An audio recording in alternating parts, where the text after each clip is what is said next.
ए जी का हो? हमके त राउर बहन का रहन सहन कुछ गड़बड़ लगता हो। का भइल हो? सुना सुनावा। देदा गवनवा नाही तनन दो हो जई है फरार सुनाए बलहमू। सुनत है।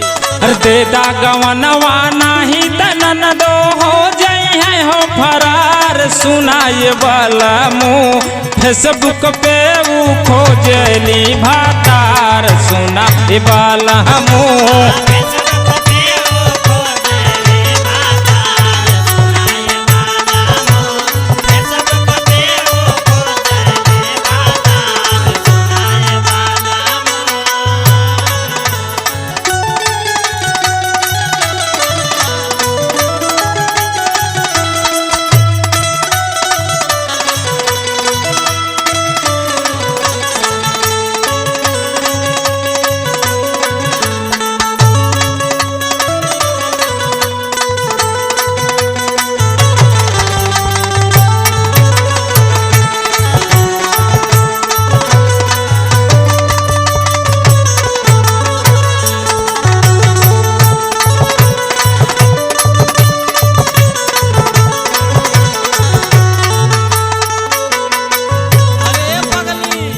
का हो? अरे ऑनलाइन पढ़ाई करेले झूठे शंका करेले तू। अरे हम शंका ना करती हो। अच्छा जब देखिए तब उनका डीपी हमेशा चेंज होता रहे। अच्छा अच्छा सुना सुना। देखे प्रोफाइल जब देखे बेटा हनावा।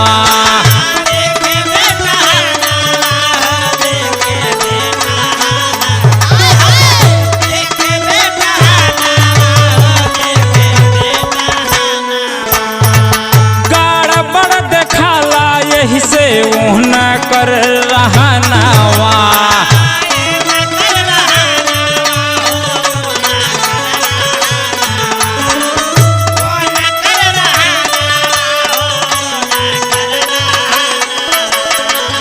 सुना आगे। देखे प्रोफाइल जब देखे बेटा हनावा।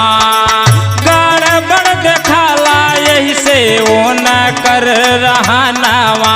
अरे आदल बदल रोज डीपी लगावे। अरे आदल बदल रोज डीपी लगावे। इमेज पे फिल्टर मार सुनाए बलहमू। सुनाए बलहमू। फेसबुक पे वो खोजली भातार सुनाए बलहमू।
ए जी बोला हो। तुम्हें का पता रात भर मोबाइल लेके बिजी रहनी। अच्छा अच्छा सुना सुनावा।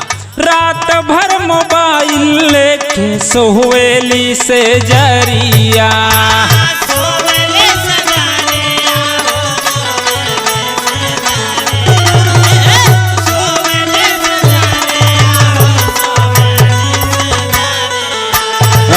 फेसबुक पे शेयर करे यह पंता सहबीरिया।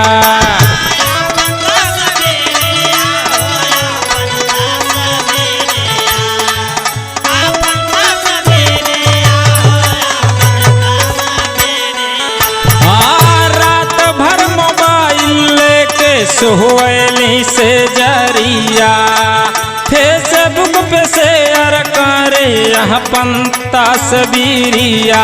अरे जावन लवंडा पसंद न आवे, जावन लवंडा पसंद न आवे, कह दे बलाक सुनाए बलमो, सुनाए बलमो। फेसबुक पे ऊ खोजली भातार सुनाए बलमो।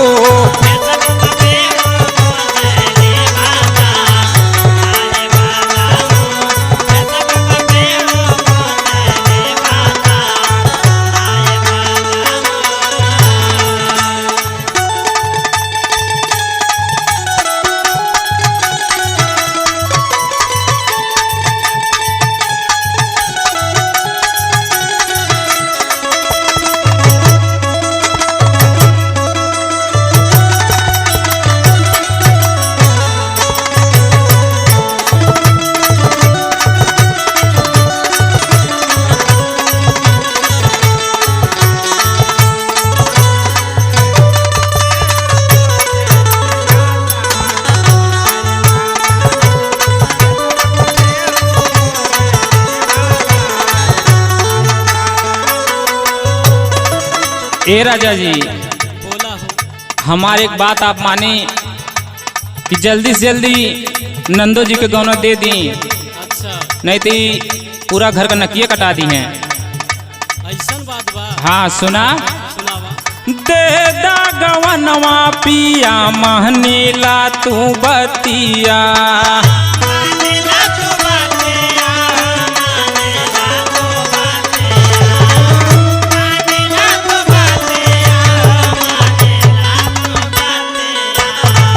नहीं तो कटाए दी है कहियो ना किया।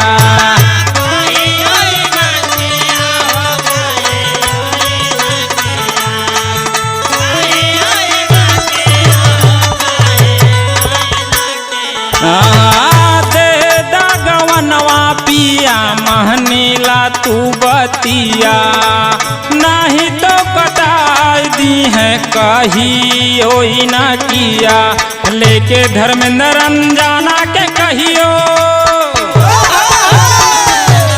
लेके धर्मेंद्र अनजाना के कहियो हो जई है हो फरार सुनाए बलमो, सुनाए बलमो।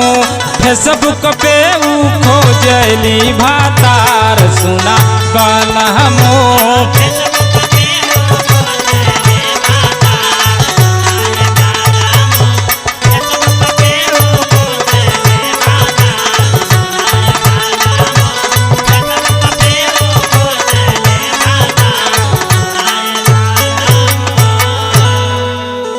ए जी बात मान ली ना। अच्छा तो ठीक बात, तैयारी बनावा।